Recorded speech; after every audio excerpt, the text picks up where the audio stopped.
guys, welcome back. Alright, so picture this. You walk into a video store back in the 90s and you spot a new game that you've been dying to play. The previews were everywhere in magazines and it looks like it's gonna be a sure thing. But then you take it home and it's a complete mess. Like a game so bad that you can't even have any fun with it. So you're just sitting there wondering what the hell even happened. And those are the kind of games that we're gonna be checking out today. Games so bad that they just felt like a straight up scam, robbing you of your hard-earned kid bucks in the process. These are some of my personal picks, along with a few that came up a lot in comments from folks who said they got burned too. So let's kick things off with one that I know fooled a lot of kids back then. And honestly, I don't think any of it was our fault.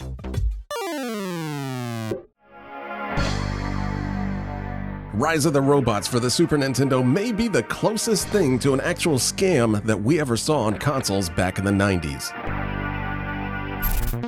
Now, if you were around back then, you might remember that most games really didn't get that much hype in video game magazines. But the first game that I really remember getting hyped to the heavens was Rise of the Robots, a game that came out of nowhere and somehow still managed to be on just about every single cover of every single magazine out at the time, with frothing game journalists dedicating multiple pages to just how this was going to be the future of video games. It had cutting-edge CG graphics, AI that claimed to learn how you played, and a soundtrack by none other than Brian May. And I'm gonna be honest, I had no idea who that guy was at the time, but if he's in Rise of the Robots, it was gonna be amazing.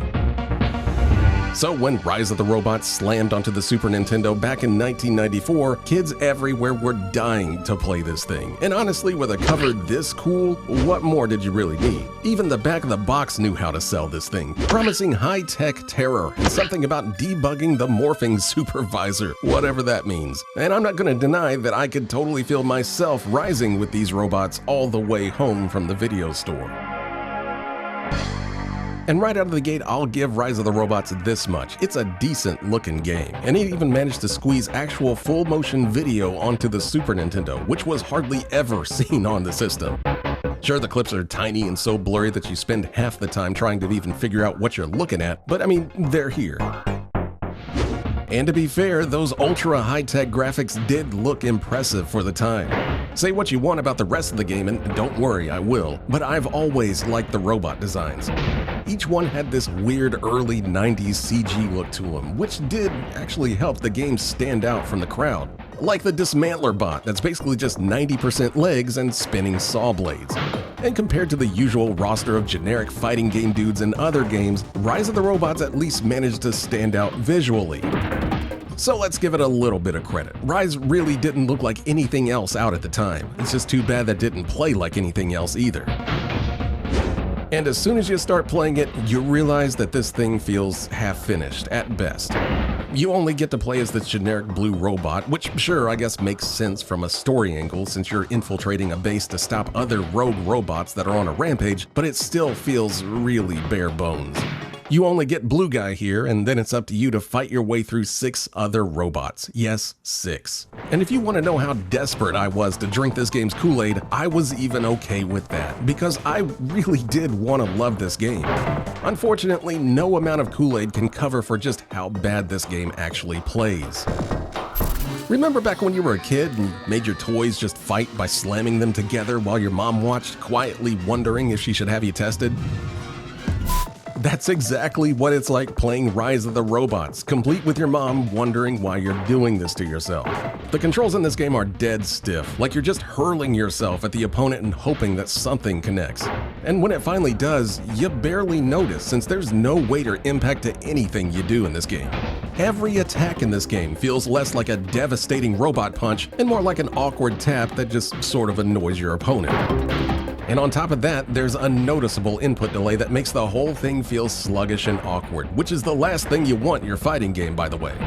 While the animation on the characters is pretty good, that seems to come at the cost of the game not letting you do anything while the animations are playing out.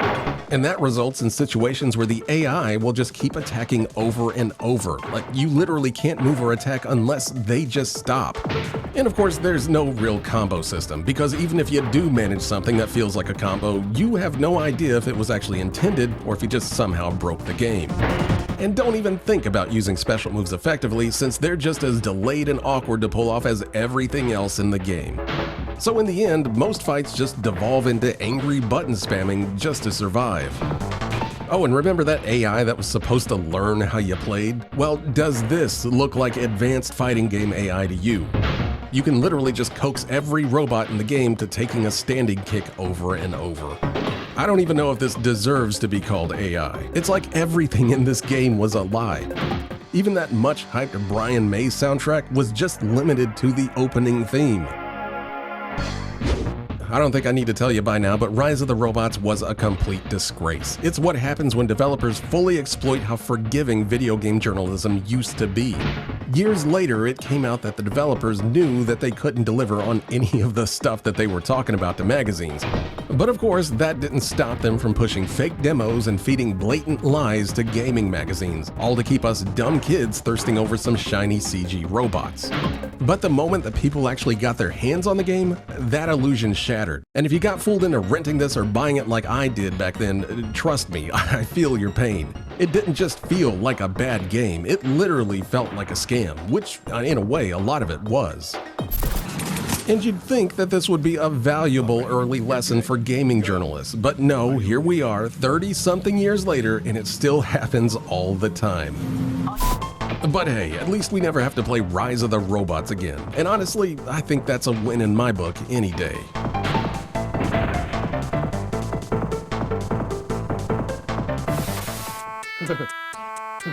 Beavis and Butt-Head for the Super Nintendo may actually legit be one of the worst licensed games that I've ever played. It's honestly kind of crazy just how huge Beavis and Butt-Head was back in the early 90s. I order you to undress and show me your thingies. And honestly, if you weren't there for it, I don't think I can fully explain the grip that these two idiots had on pop culture. Come out with your pants down! What started out as a weird little animated short on MTV's Liquid Television somehow exploded into a full-blown empire. TV shows, toys, movies. People annoying you non-stop with their bad impressions. Check it out, Beavis. And of course, video games. They come from my wiener. Beavis and Butt-Head landed on the Super Nintendo back in 1994, along with a few other systems. And while those versions each tried their own weird spin on the cartoon, the Super Nintendo stuck with a straightforward action platformer approach. The game actually promised all the dumb fun of the show, but in the end, the dumbest thing about the game is just the game itself. Pop the card in and you're greeted with a pretty decent rendition of the show's intro, complete with voice samples. And you're gonna get really tired of those voice samples pretty soon. The setup for the game's simple enough. There's a Gwar concert in town, and of course Beavis and Butt-Head want to get in and impress the band. Yeah. So you do this by wandering around town looking for chances to cause some chaos, snap a photo, and then do it a few more times until you collected enough selfies to score your way into the show. Yeah. And for a Beavis and Butt-Head game, that's not a bad setup. It's just too bad that actually playing Beavis and Butt-Head is about as tedious as it gets. And while the game is technically an action platformer, in actuality it's more of just a dodge everything that's thrown at you until you quit the game simulator. You've got almost no time to react to anything unless you've just memorized the entire level. Stuff in this game is just coming at you all the time, and there is nothing that you can really do about it. You do get a few defensive tools, as the game calls them, like a water gun or a boxing glove stuck on a stick. But they're so slow that by the time you manage to use one, whatever you were trying to stop has already hit you. Most of the time, all you're doing is just walking to the right and jumping or ducking across some random flying object, and then repeating that loop until the stage mercifully ends. And that's because these stages just drag. The school level alone feels like you're stuck looping through the same 3 rooms, dodging the same 3 or 4 enemies over and over until your brain just starts to shut down. And the rest of the stages aren't much better. It's repetitive and mind-numbing in the worst way possible. But honestly, to me, the game's biggest sin is just how it makes Beavis and Butt-Head feel boring. There's none of the show's humor here. It just feels lifeless, like something made by committee. And obviously, they couldn't just cram in all the show's more adult jokes in a game aimed at kids, but there's gotta be something more that the developers could have thrown in here besides a few bland stages that came from the cartoon, a handful of cameos, and constant recycled laugh clips. It's Beavis and Butt-Head in name and look only, and it's almost just kind of depressing how milquetoast it actually is. The sad thing is that there's almost some good stuff buried in here. It's faint, but it is there. First up, the game itself doesn't look terrible. There's only so much you can really do with Beavis and Butt-Head's ultra-simple art style, but what's here at least feels like the cartoon. Both of the characters do have some decent animations, and most of the cast does look like passable Super Nintendo versions of their TV counterparts. It's all pretty basic, but I mean really, what else were you expecting from a Beavis and Butt-Head game? The game also flirts with the concept of Beavis and Butt-Head teaming up to pull off special moves, like tossing your partner over an obstacle to disable a trap. You can even switch between Beavis and Butt-Head by pressing the select button, or just play with a friend in co-op if you can actually coax somebody into playing this thing with you. And honestly, that could have been the foundation for a much better game. Instead, we just get these brief flashes of what could have been, followed immediately by more of the same stuff you got tired of within the first 5 minutes. Beavis and Butt-Head for the Super Nintendo is pretty much the status quo for what a lot of licensed games were on the system. Take a very loose idea of what the show was, toss in a few references, and then hope that the brand recognition does the heavy lifting. The whole thing just feels like it was sold on the assumption that if you like Beavis and Butt-Head, you'd automatically like this too. But of course, nobody did, because there's nothing to like here. All of the stuff that made the show funny or memorable has been stripped out, leaving behind a game that's completely lifeless. And maybe if the gameplay was tightened up just a little bit, then you might have something that could have at least been fun with a friend. But it's so badly put together that there's just nothing here worth checking out. If you really feel like playing Beavis and Butt-Head on a console, you might want to check out the Genesis version instead. It's still not exactly good either, but at least it's more interesting. The Super Nintendo version, though, it's just a total waste of time, and a complete shadow of what a Beavis and Butt-Head game should have been on the Super Nintendo.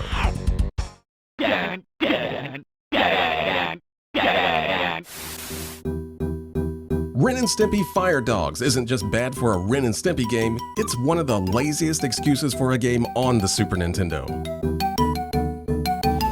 Ren and Stimpy Fire Dogs hit the Super Nintendo back in 1994, with THQ once again thrilled to shovel out yet another awful Ren and Stimpy game to add to the long line of awful Ren and Stimpy games that they somehow kept releasing. And even as a kid who was way into Ren and Stimpy, not even the back of the box on this one could convince me that this looked any good. In fact, it just looked suspiciously sparse. And for once, my dumb kid instincts were correct.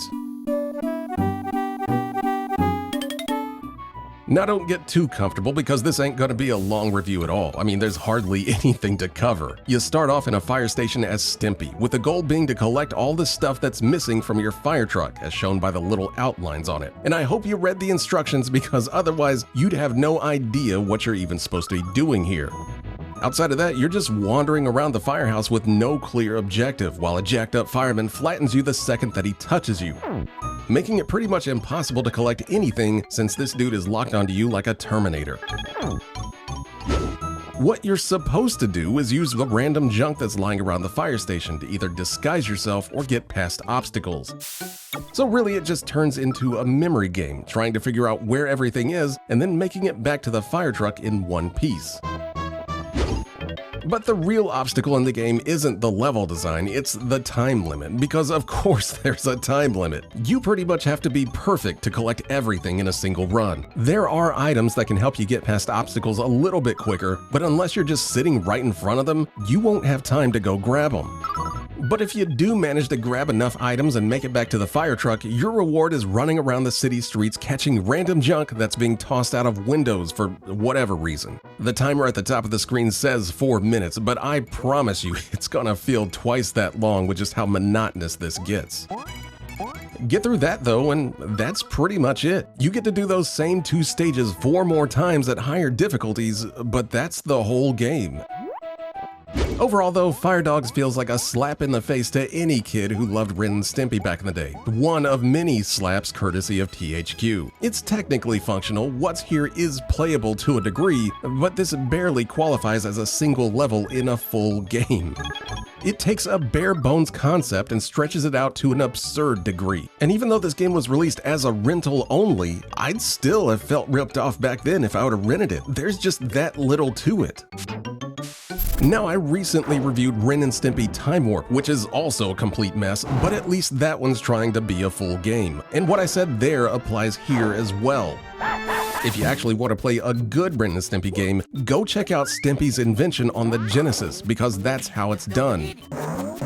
As for Fire Dogs on the Super Nintendo though, just let this one burn to the ground.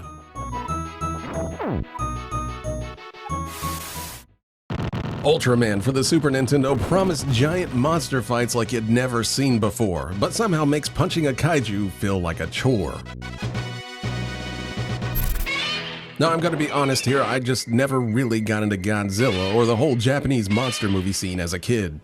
You'd think I would have been all over that, considering just how much I love dinosaurs and other giant monsters, but for whatever reason, it just didn't really click with me back then. And even if I had been into Godzilla, it's not like there were a ton of games to choose from back then. There were a couple on the NES, like Godzilla Monster of Monsters, which, while completely awful, at least understood the assignment. You stomp around as Godzilla or one of his buddies and just wreck stuff. But then the sequel comes along and throws all of that out the window, turning it into a dry military strategy game. Now ask yourself, does this look like something a sugar-fueled 8-year-old who just wants to smash buildings would be excited to play? And that probably explains why Ultraman grabbed so much attention when it hit the Super Nintendo. Yeah, it wasn't Godzilla, but it scratched that same itch. Giant monsters running around busted up cities and using lasers to blow them up. And with no real Godzilla game on the horizon for the system anytime soon, this was about the closest thing that you were gonna get to whooping some giant monster butt on home consoles at the time. Ultraman stomped its way onto the Super Nintendo back in 1991, so this was actually a really early Super Nintendo release. I actually remember seeing this one a lot at my video store because it was one of the few games that was even out at the time. And the back of the box lets you know that it's using the Super Nintendo's 16-bit power to its fullest to bring these giant monsters to life. Unfortunately, it turns out that no amount of power, 16-bit or otherwise, could save this game from being a towering disappointment. Boot this hoss up and you're greeted with the most bare-bones attempt at a video game imaginable. There's no intro cinematic, no monster roll call, nothing to get you hyped up about even playing as Ultraman. It's so stripped down that I bet most people never even realize that there's an options menu, because you have to hold select and then press start to access it. Why did they make it like that? Things at least get a little more exciting once you hit start. Ultraman literally explodes onto the screen and does his signature thing of growing really big, and then you're finally dropped into the game. And for a very early Super Nintendo title, it looks alright. The characters are big, they kind of animate, and the backgrounds are all the kind of places that you'd want to stomp around in as a giant monster, with some decent scrolling effects thrown in as well. But as soon as you start moving Ultraman around, you realize you made a bad decision. Movement isn't exactly slow, but it feels super muddy. Your basic attacks are a punch and a kick, which you can modify by pressing up, but they're all equally useless, since you have to be way too close to a monster for them to even connect. And usually by the time you even get that close, you've already been knocked on your ultra ass. You do at least get a forward roll to help close that gap, but it's more of a gamble than anything, since half the time you just end up eating an energy blast to the back of your neck. The only thing that I could consistently land was the jump kick, and even that isn't exactly easy to wrangle. In fact, nothing in this game feels good to do. And just like Rise of the Robots, it can kinda be hard to tell when you're even making contact with a monster. But even with how bad the fighting is, the way the game handles Ultraman's special moves somehow manages to be even worse. At the bottom of the screen, you'll see a list of attacks that you can perform, but you can't just use them whenever you want. You have to wait for a meter to fill up next to them, and when a move turns green, then it's available to use. These range from a basic shield that's completely useless to a small energy blast to an even bigger energy blast. But using any of them resets your meter back to zero, meaning you gotta build it up all over again from scratch every time. And normally that'd just be annoying, but here it's actually required. The game won't let you finish off enemies unless you hit them with your Mega Blast. So if you don't have enough power when the enemy's low on health, you're stuck slowly charging up, waiting for the bar to fill while the monster just stands there begging for death. But really, that's about it. If your patience can handle it, you'll fight your way through 9 monsters, each more annoying in their own special way. Most of them love to spam you with attacks that they apparently don't have to charge up like you do, which just adds to the frustration. But really, the biggest problem with the game isn't that it plays like a wet turd, it's that it just does a terrible job of letting you live out the fantasy of being a 40-meter tall superhero fighting giant monsters, and that's literally the whole point of the game. And without that, what you're left with is one of the most bare-bones fighting games that you can play. And that probably has a lot to do with the fact that it was released in 1991. But even then, there were already solid beat-em-ups out that would have fit the style of this game much better than what's here. SNK's own King of the Monsters came out that same year, and it did the whole giant monster brawl concept way better than Ultraman ever did. You can at least see what Ultraman was trying to do. It just feels like the developers weren't quite equipped to make that happen. And unfortunately, that translated into a lot of kids expecting an epic kaiju brawler, and instead getting a clunky mess that makes you feel like you're constantly tripping over your own feet. So if you're looking to experience Ultraman in video game form, I'd just suggest looking elsewhere. Like I said, I'm no Ultraman expert, but I can at least tell you this. Whatever this is, it sure as hell doesn't feel very Ultra.